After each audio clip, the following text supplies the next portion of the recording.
우리 한번 따라합시다. 나와 함께한 자가 하나도 없고. 예, 오늘은 우리가 교사주일로 하나님 앞에 감사 예배를 드리는데요. 우리 어린이집, 유치부, 주일학교, 중고등부, 청년회 다음 세대를 위해서 섬기는 교사들과 또 섬김이들의 그 감사에 헌신에 우리가 감사하고, 또 우리 장년부를 위해서 섬기는 새가족부도 동일하게 그 섬김들을 바라볼 때 감사가 되어지기도 하는 것입니다. 여러분, 우리가 교사의 자리에 직분으로 서 있든 서 있지 않든 우리의 삶의 그 광범위한 삶의 내용들을 보면 오늘도 우리는 누군가의 교사가 되고 또 누군가의 제자가 되고 그렇게 우리가 삶을 살아갑니다. 왜냐하면 인생 자체나 우리의 삶 자체는 누구로부터 배우기도 하고 또 누구로부터 가르치기도 하는, 그것이 대상이 부모가 될 수도 있고 또 교사가 될 수 있고 지인이 될 수도 있고 친구도 될 수가 있는 것입니다. 그래서 모든 관계는 배우고 가르치고 그렇게 우리가 삶을 살아갑니다. 요즘 이제 우리가 대면 예배를 이렇게 드리면서 주일 학생들이 가장 많이 하는 질문을 전국적으로 이렇게 모아서 몇 가지를 하는 가운데 제일 많이 하는 질문이 이 질문이었습니다. 왜 코로나 때는 영상 예배가 괜찮은데 지금 이제 코로나가 조금 지나가면서 우리가 왜 꼭 대면 예배를 드려야 되는가? 영상 예배를 드리면 안 되는가? 라는 질문이었습니다. 왜냐하면 영상에 아이들이 굉장히 익숙하고 그리고 그것이 좀 더 편하기 때문인 것입니다. 여러분 자녀들이 여러분에게 그런 질문을 했을 때 여러분은 어떤 대답을 교사로서 가지고 있습니까? 그 질문을 이렇게 보면 굉장히 현실성 있는 질문이기도 합니다. 그래서 저는 그 질문에 두 가지를 생각해 봤습니다. 첫째는 뭐냐면 우리가 대면 예배를 드리는 것은 현장감 때문인 것입니다. 여러분, 현장감이라는 것은 굉장히 중요합니다. 여러분들이 유럽이나 또 세계 여행 가운데 아름다운 곳이 있지만 그곳을 스크린을 통해서도 볼 수가 있습니다. 그런데 혹시 그곳에 직접 가보신 분들은 감정이 다르고 느낌이 다를 수 있다는 것입니다. 저는 2002년도 월드컵 할 때에 대구에서 부목사로 사역하다가 그 은행에서 티켓을 줘가지고 담임 목사님하고 저하고 그곳에 갔습니다. 제가 갔던 거는 딱 이유가 두 가지였습니다. 교육자들이 많이 있는데 하나는 축구를 너무 좋아한다. 그리고 다른 사람들은 담임 목사님과 가기가 부담스럽다. 그래서 제가 이제 담임 목사님하고 가서 참 부담이 많이 되더라고요. 그래도 같이 빨간 옷을 입고 그렇게 갔습니다. 그때 아마 TV로도 보신 분들이 있을 것입니다. 그런데 제가 그 현장에 가보니까 그 함성 소리 그리고 또 나가서 그 태극기가 펼쳐지는데요.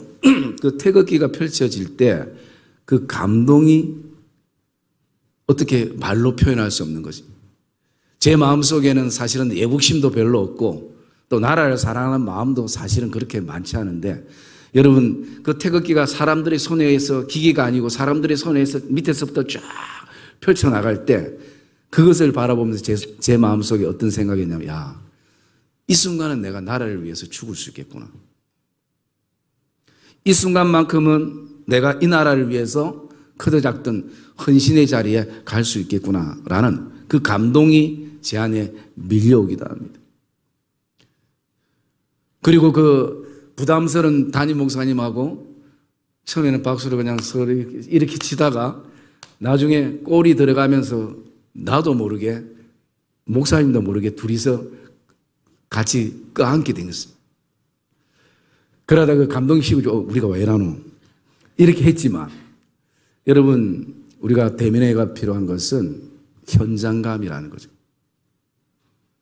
그리고 또 두 번째, 우리 아이들에게 왜 대면예배가 필요하냐면 그것은요, 그 아이들을 품을 수 있는 교사가 있기 때문인 것이죠. 아이들의 그 아픔과 힘듦과 그리고 또 불안함과 두려움들을 품을 수 있는 교사가 있기 때문에 우리는 교회를 향해서 나올 수 있어야 하는 것이죠. 그래서 여러분, 지금 이 세대의 그 아이들을 위해서 교사로 세워진다는 것은 굉장히 중요한 것입니다. 한때는 교사가 부족했습니다. 교사가 부족해서 저도 중학교 1학년 때부터 여름 성경학교 하면 서무부 일을 도왔어요. 출석부 도장을 찍어주고 또 아이들에게 나눠줄 거 나눠주고. 그런데 지금은 교사는 있는데 가르칠 아이들이 없는 것이죠. 잘하게 할 수 있는 씨앗이 없는 거죠. 밭은 너무나 커졌고 또 교육의 환경은 너무나 좋아졌는데 교육받을 수 있는, 자랄 수 있는 씨들이 없는 이 시대 속에 우리가 살아가고 있다는 거예요. 그럼에도 그런 가운데서 교사는 필요한 존재이고, 그러면 교사는 누구인가, 무엇인가? 이 질문을 던지면서 저는 교사에 대해서 두 가지를 생각해 봤습니다. 첫째, 교사는 하나님과 연결시켜주는 사람인 것입니다. 여러분, 오늘 그 디모데후서 3장 16절과 17절 말씀 한번 읽어볼까요? 3장 16절과 17절 말씀 시작. 온갖 책망과 바르게 함과 의로 교육하기에 유익하니 이는 하나님의 사람으로 온전하게 하며 모든 선한 일에 행할 능력을 갖추게 하려 함이라. 예, 이는 하나님의 사람으로.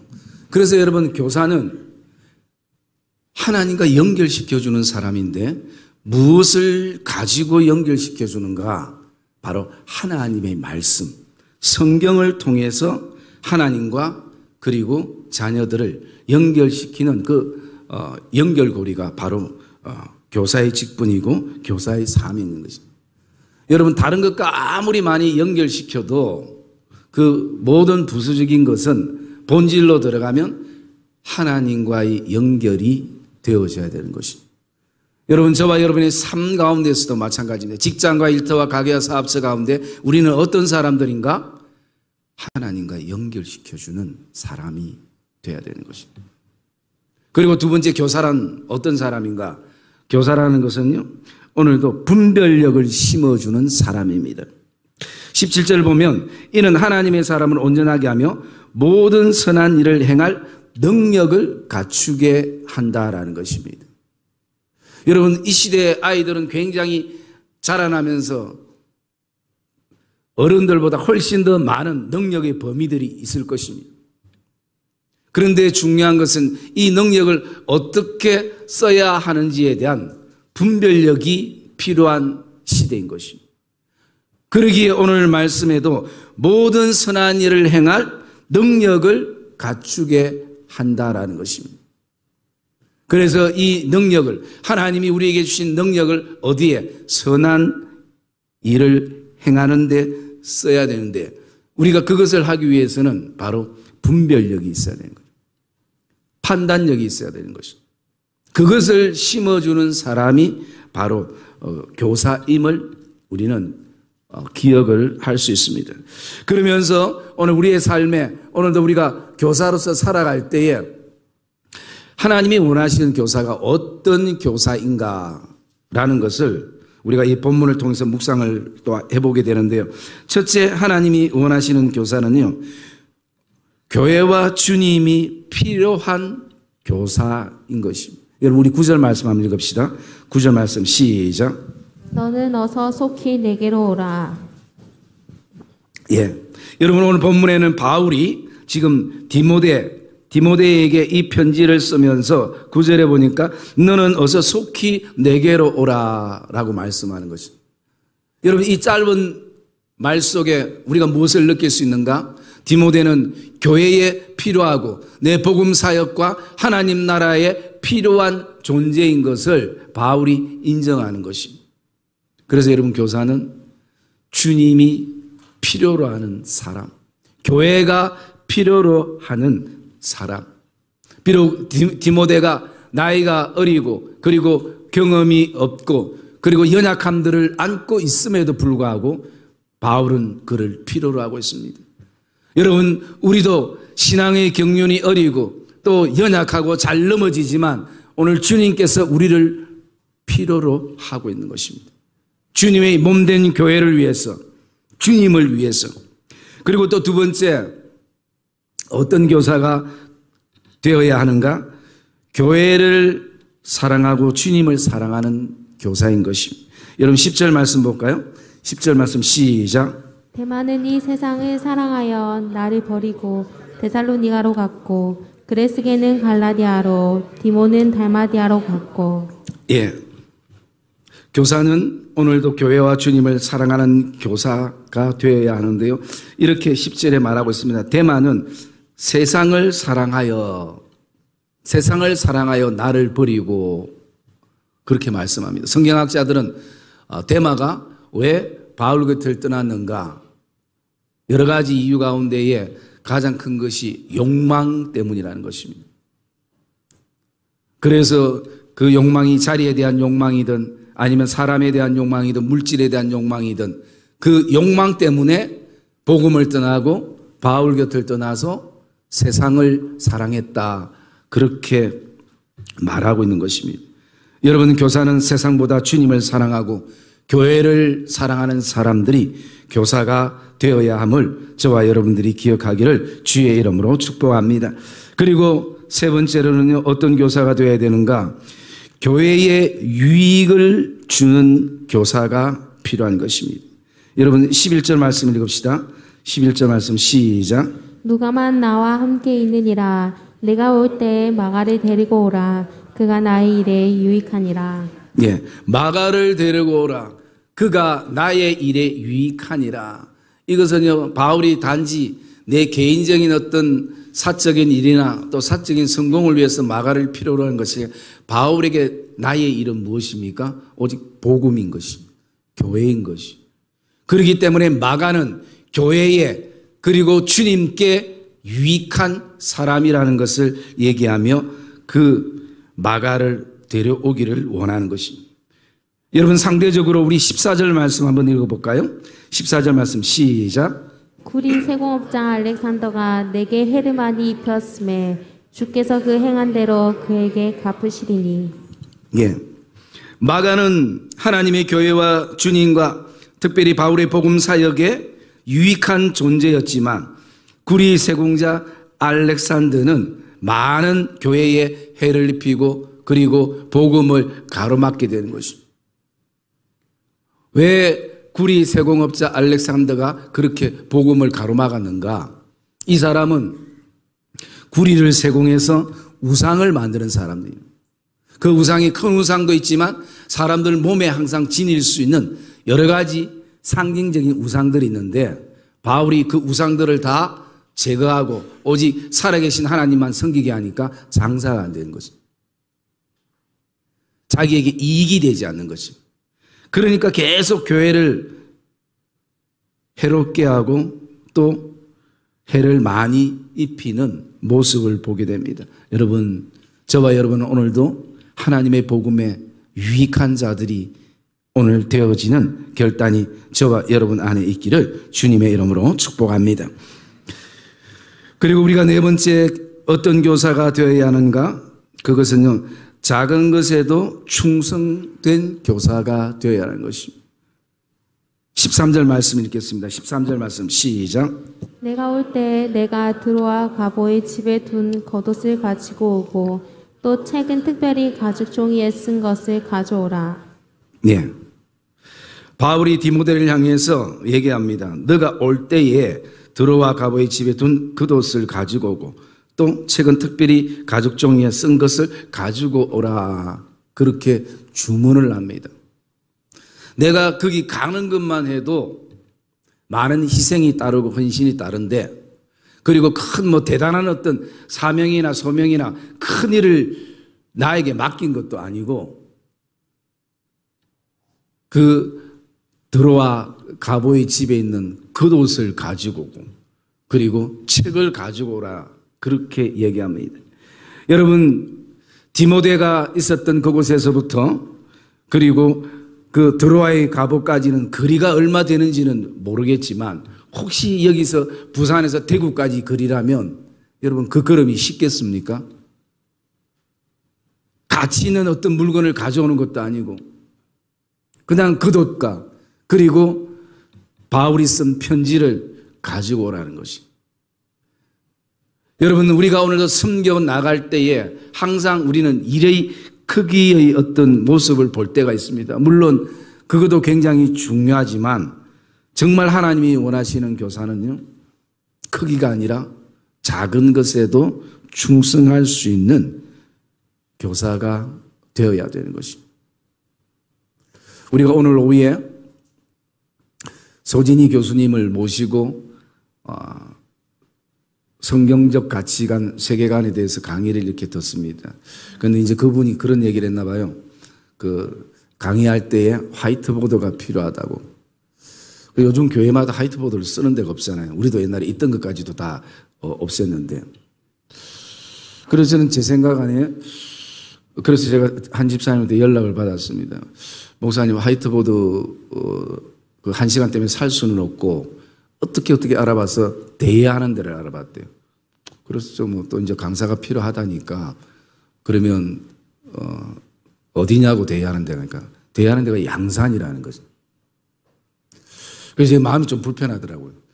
아니, 그 1시간 강의 때문에 양산 가서 화이트보드를 가져오고 또 강의 끝나면 거기에 갖다 줘야 되는데, 그래서 저는 사실은 그냥 유인물로 3, 4일 부흥회 같으면 화이트보드가 좀 필요한데 그 1시간 반인데 이렇게 생각했는데 또 그분 생각은 또 달랐나 봐요.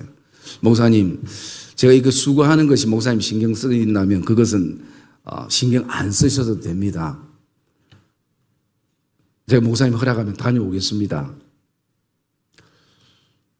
그래서 어쩌면 그것이 아무것도 아닐 수 있는데 그분은 성도들을 위해서 또 제 목회를 위해서 또 오시는 그 강사분의 그 강의를 위해서 시간이 1시간이든 3일이든 중요한 것은 성도들이 은혜를 끼칠 수 있고 강사가 잘할 수 있다면 자기가 희생하는 것이죠. 제가 그래서 참 미안하고 부끄러운 마음을 가지고 또 감사하는 마음을 제가 가졌어요. 그러니까 그분도 저에게 성도를 생각하는 목사님 마음 이해하겠습니다라고 그렇게 이렇게 연결이 된 것이죠. 여러분, 우리가 기억해야 될 것이 내가 오늘 편하게 있다면 나의 편함 때문에 누군가가 그 불편함을 참고 있다는 거죠. 내가 오늘 불편하게 서 있다면 그 불편함에 서 있는 그 희생 때문에 누군가 앉아 있을 수가 있다는 거죠.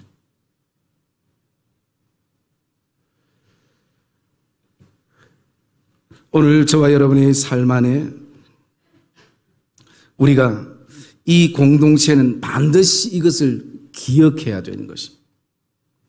그냥 내가 편하고 불편한 어떤 감정만이 전부가 아니라 내가 누군가의 그 편함을 위해서 지금 이 자리를 지켜 나가고 있다는 거예요. 옛날에 제가 언뜻 얘기 하나를 이렇게 들어보니까요.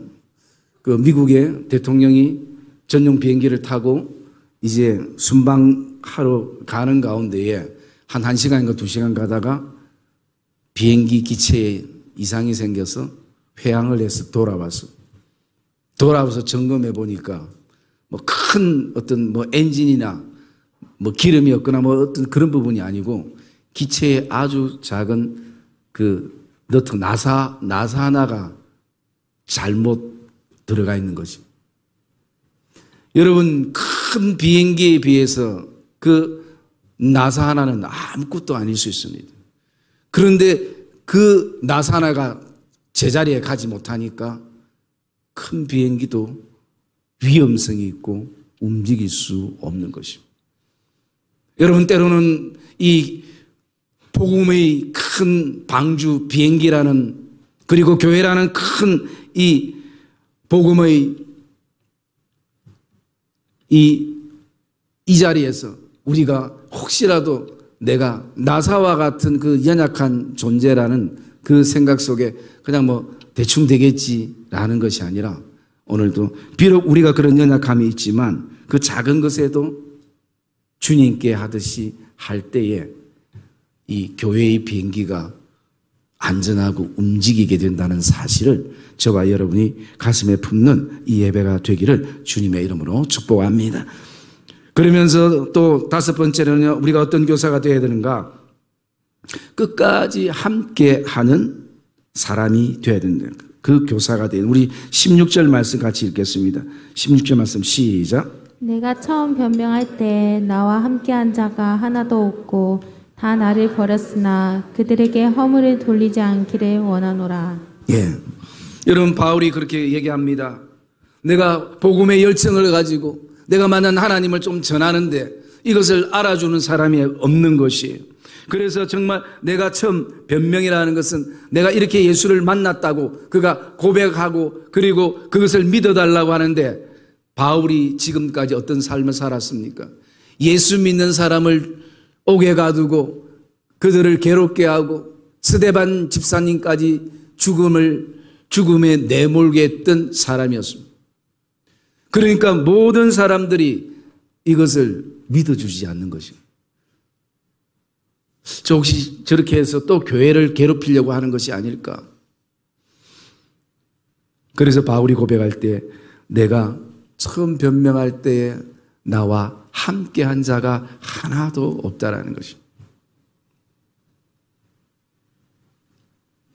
그런데 이런 바울을 누가 인정해 주냐면 바나바가 인정을 해 줬습니다. 그리고 바나바가 사도들과 연결시켜주고 성도들과 연결시켜주면서 바울의 동역자들이 하나 둘 이렇게 생겨나기 시작한 것입니다.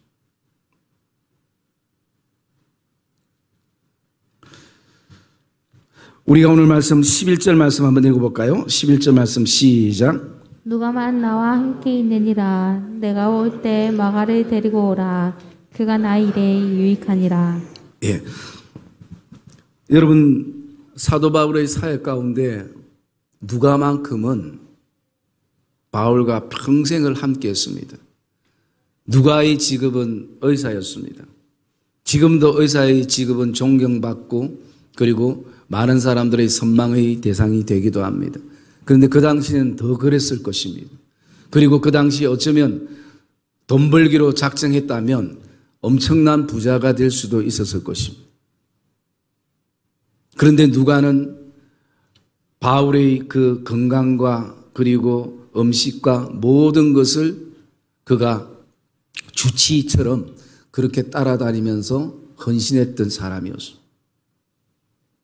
여러분, 바울이 때로는 설교하는 사람이기 때문에 강단에 섰을 때 많은 사람들이 바울을 향해서는 환호성을 치고 존경을 표시하고 먹을 것을 많이 주기도 했지만, 바울 뒤에 가리워져 있는 누가는 그 누구도 인정해 주지 않고 알아주지 않을 수도 있었습니다. 그럼에도 불구하고 누가가 왜 바울을 끝까지 그렇게 옆에서 사역하고 힘들고 어려워도 그렇게 섬겼는가? 주님 때문인 것입니다. 바울 때문이 아닙니다.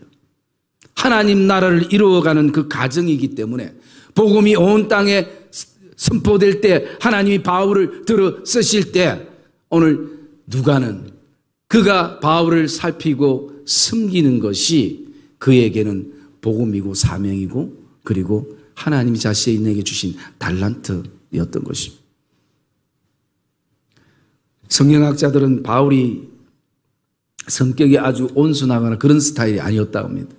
약간 외골수에다가 고집도 있고 뭐 기타 등등 또 좋은 점도 많이 있겠지만, 여러분, 그런 사람들하고 맞춘다는 게 쉽습니까? 하루는 있을 수 있습니다. 1년은 어떤 이익 때문에 참고 견딜 수 있습니다. 그러나 5년, 10년, 20년 이런 어떤 세월을, 평생을 함께 할 수 있다는 것은 쉽지 않는 것입니다. 왜 그런가? 바로 복음 때문인 것입니다.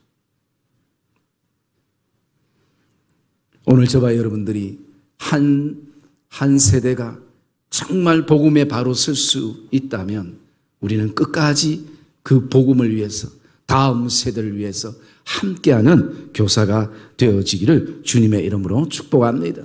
여러분, 바울이 이렇게 내가 처음 변명할 때에 나와 함께한 자가 하나도 없고라는 이 고백을 묵상하면요, 이 고백이 이미 이 땅에 그리스도, 이 땅에 만왕의 왕으로 오셨던 예수님과 동일한 고백이라는 생각을 가지게 됐습니다. 주님이 이 땅에 오셨을 때 많은 사람들이 내가 말씀이요, 내가 생명의 떡이고 내가 너희 죄를 위해서 십자가에 내가 못 박힐 사람이라고 얘기해도 그 누구도 예수님 곁에 그것을 인정해주고 믿지 않고 아무도 없었습니다. 그리고 주님은 하나하나 제자들을 불러서 동력했습니다. 그런데 이들 역시도 어떻습니까? 십자가를 지시는 그 골고다 언덕을 갈 때 이 제자들이 다 떠나버렸습니다. 그때 주님의 심정이 어떻겠습니까? 나와 함께하는 자가 하나도 없고. 여러분, 우리는 오늘도 바울의 동력자뿐만 아니라 근본적으로 주님의 동력자인 것을 확실하기를 주의 이름으로 축복합니다. 그럼을 통해서 오늘 정말 주님께서 우리를 동력자로 삼으셨사니 오늘도 나와 함께 동력할 사람들이, 동력자들이 이렇게 많구나. 나와 함께한 자가 하나도 없는 것이 아니라 정말 세계 곳곳에 이름 없이 빛 없이 우리가 드리는 것 찬양처럼 존귀 영광 모든 권세 하나님께 올려드리고 멸시천대 십자가는 제가 지고 가오리이다. 이름 없이 빛도 없이 오늘 그 고백이 우리의 고백이 되어지기를 주님의 이름으로 축복합니다. 우리는 끝까지 함께하는 사람들인 것입니다. 그러면 오늘 이 바울 서신을 통해서 디모데후서를 통해서 이런 교사를 묵상했다면 또 우리 교사가 가슴에 꼭 품어야 될, 기억해야 될 것이 있습니다. 기억해야 될 것 첫째가 뭐냐면요, 주님이 우리에게 힘을 주신다는 것입니다. 여러분 17절 말씀 한번 읽어봅시다. 17절 말씀 시작. 주께서 내 곁에 서서 나에게 힘을 주심은 나로 말미암아 선포된 말씀이 온전히 전파되어 모든 이방인이 듣게 하려 하심이니 내가 사자의 입에서 건짐을 받았느니라. 예, 바울이 복음을 전하고 싶고 또 내가 이렇게 주님을 만난 것을 얘기하고 싶은데 그것을 함께 동력할 사람이 처음에는 아무도 없을 때 나와 함께한 자가 하나도 없고라는 그런 고백을 가졌지만 자신이 혼자가 아니라 오늘도 보니까 주께서 내 곁에 서서 나에게 힘을 주신다는 것입니다. 여러분, 그 당시에 바울이 얼마나 외로웠겠습니까? 여러분, 오늘날도 하나님의 직분을 감당하면서 우리 안에 외로움들이 있을 수 있습니다. 역시 나 혼자구나라는 생각을 우리가 가질 때가 있습니다. 그래서 오늘도 같이 동력할 수 있는, 나에게 힘이 좀 되어줄 수 있는 그런 동력자들이 필요한 시대가 이 시대이기도 하고요. 그리고 제가 초반에 말씀드렸던 것처럼 교사는 준비된 교사들은 있는데 그 말씀을 이어줄 수 있는, 말씀의 씨가 자라게 할 수 있는 아이들이 없는 이 시대 속에 우리가 서 있지만 그런 가운데서도 하나님은 우리에게, 주님은 힘을 주시는 하나님이시라는 것입니다. 분명 하나님께서는 오늘도 저와 여러분의 삶 안에 힘을 주시고 그리고 그 힘이 오늘도 교사들에게 전달되는 은혜가 있기를 주의 이름으로 축복합니다. 바울뿐만 아니라 이 시대의 교사들에게도 주님께서 나에게 이 힘을 주시는구나. 이길 수 있는 힘을 주시고 이 자리에서 견딜 수 있는 그 힘을 하나님께서 주시는구나. 아무도 없는 것이 아니라 때로는 나를 다 떠나는 그런 환경이 된다 할지라도 주님은 지금도 내 곁에 서서 나에게 힘을 주시는 분이시라는 사실을 저와 여러분들이 그 섬김의 자리에서 꼭 가슴에 품기를 주의 이름으로 축복합니다. 그리고 또 두 번째 우리가 기억해야 될 것은요, 주님은 나를 쓰신다는 것입니다. 여러분 17절 한번 읽어볼까요? 17절 시작. 주께서 내 곁에 서서 나에게 힘을 주심은 선포된 말씀이 온전히 전파되어 모든 이방인이 듣게 하려 하심이니 내가 사자의 입에서 건짐을 받았느니라. 예, 나로 말미암아라고 말씀합니다. 오늘 주님께서 우리에게 힘을 주셔서 나로 말미암아 선포된 말씀이, 이것은 무엇을 말합니까? 바울을 하나님께서 쓰신다는 것입니다.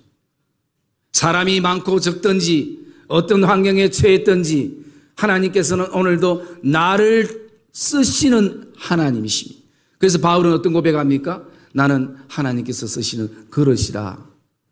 그것을 바울이 고백하고 깨닫는 것이, 아나니아가 하나님, 저 사울은 주에게 많은 해를 끼친 사람입니다라고 했을 때, 아니다, 너는 그에 가서 기도를 해줘라. 그는 이방인과 그리고 유대인들을 위해서, 복음을 위해서 택한 나의 그릇이라 말씀하는 것이죠.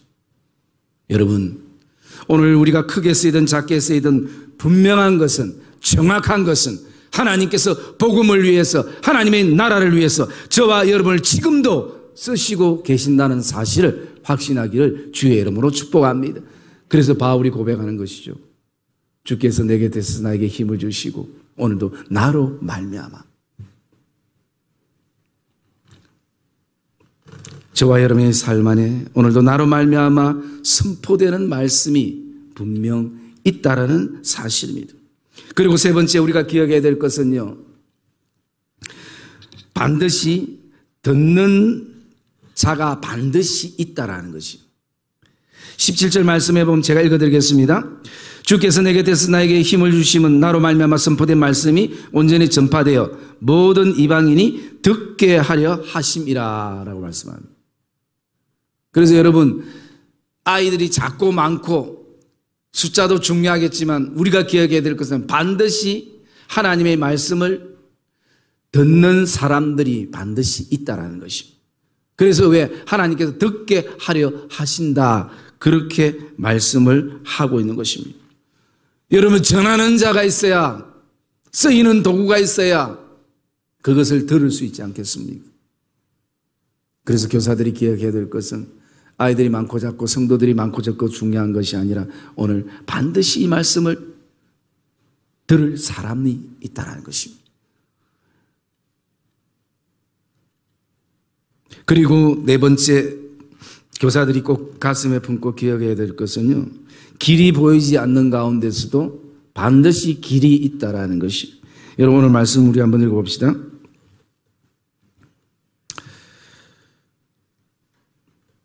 오늘 말씀 18절 말씀 읽읍시다. 18절 말씀 시작. 주께서 나를 모든 악한 일에서 건져내시고 또 그의 천국에 들어가도록 구원하시리니 그에게 영광이 세생무구토록 있을지어다. 아멘. 아멘. 여러분, 위에도 마찬가지입니다. 내가 후반절에 보면 내가 사자의 입에서 어떻게 해요? 건짐을 받았으며 말씀하고 있고, 주께서 나를 모든 악한 일에서 건져내시고 라고 말씀하는 거예요. 그러면 지금은 바울의 시대와 다르지만요, 그 세대의 어떤 공통점은 바울도 복음을 전하기 굉장히 어려운 환경과 어려운 시대에 있었습니다. 그것은 주변의 환경뿐만 아니라 사람의 그 내면적인 성향이나 세대의 모습인데, 바울이 복음을 위해서 살 때 그 모습을 한번 봅시다. 4장 3절과 4절 말씀 읽어봅시다. 시작. 때가 이르니 사람이 바른 교훈을 받지 아니하며 귀가 가려워서 자기의 사욕을 따를 스승을 많이 두고 또 그 길을 진리에서 돌이켜 허탄한 이야기를 따르리라. 예, 바울의 복음 사역의 시대의 어떤 현상입니다. 그 현상이 어떤 현상입니까? 바른 교훈은 사람들이 관심 없는 것입니다. 왜? 재미가 없고 돈이 안 되기 때문인 것입니다. 그렇지만 자기의 사욕을 채우는 서성은 따르는 것은 재미도 있고 거기에는 돈이 되기 때문인 것입니다. 뿐만 아니라 4절에도 말하고 있습니다. 그 길을 진리에서 돌이켜 허탄한 얘기에만 관심을 두고 인생을 낭비하는 세대인 것입니다. 그런 심령 안에 하나님의 복음이 들어간다는 것이 굉장히 어려울 수도 있는 것입니다. 그리고 나가서 그 심령을 바꿀 수 있는 것은 오직 복음뿐인 것입니다. 그래서 힘들고 어려운 환경과 상황 속에 우리 교사들이 서 있다 해도 우리가 꼭 가슴에 품고 기억해야 될 것은 하나님께서 길을 여신다는 것입니다. 하나님께서 바울에게 역사하셨던 것처럼 사자의 입에서도 건져내시고 지금 모든 상황이 너무나 악한 일들이 일어나는 이 시대 속에 있고 내 심령 시대 속에 있다 할지라도 하나님께서 길이 보이지 않는 순간에 길을 내시는 것입니다. 여러분, 우리 유치부, 주일학교, 중고등부 청년회를 위해서 하나님은 우리 눈에는 길이 보이지 않지만 하나님은 지금도 길을 내시는 하나님이십니다. 이 땅에 하나님의 교회들을 위해서 하나님은 길을 내시고 성도들을 위해서 또 가정 하나님의 가족들을 위해서도 하나님께서는 모든 악한 일에서부터 길을 내시는 하나님이신 것을 저와 여러분이 확신하기를 주의 이름으로 축복합니다. 하나님은 오늘도 이스라엘 백성들을 향해 말씀하고 있는 것입니다. 내가 사막에 강을 내고 광야에 길을 내어서 내 사랑하는 백성 그들을 먹고 마시게 하리라. 여러분, 다음 세대에 아무리 답이 보이지 않고 길이 보이지 않지만 하나님은 답과 길을 가지고 계신 분이신 것입니다. 때로는 우리 개인의 신앙과 삶도 또 우리 가정의 여러 가지 문제와 이 상황 속에서도 우리는 길을 잘 찾지 못하고 보지 못하지만 하나님은 길을 내시는 하나님이신 것입니다. 여러분, 심지어 어떻습니까? 홍해도 가르고 하나님이 그것을 길을 내신 하나님이십니다. 하나님이 밤새 동풍을 일으키셨어. 여러분, 그 바다가 마른 땅이 되려면 그게 가능하겠습니까? 그동안 홍해가 한 번도 갈라지지 않았는데 그게 얼마나 진흙탕이고 모래탕이었겠습니까? 그 60만 대군이 그 땅을 어떻게 지나가겠습니까?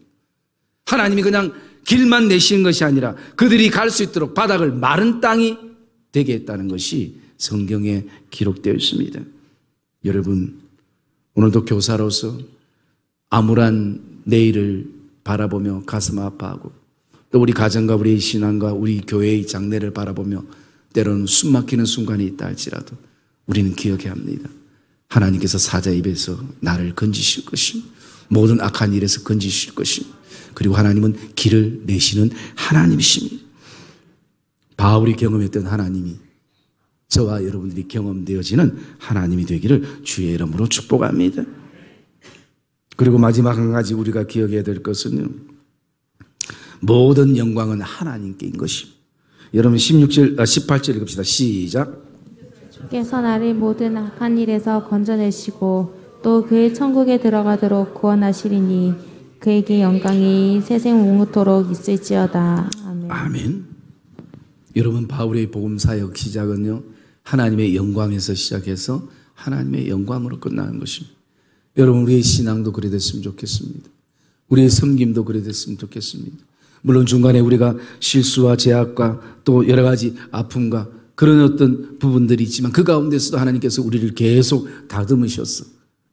처음 출발처럼 하나님의 영광에서 출발해서 하나님의 영광으로 끝나는 이것을 우리 사랑하는 교사들은 가슴에 깊이 새기고 다시 한번 믿음의 용기를 내서 우리가 함께 하나님 나라를 위해서 나가는 복된 이 땅의 교사들 또 이 땅의 스승들이 되기를 주의 이름으로 축복합니다.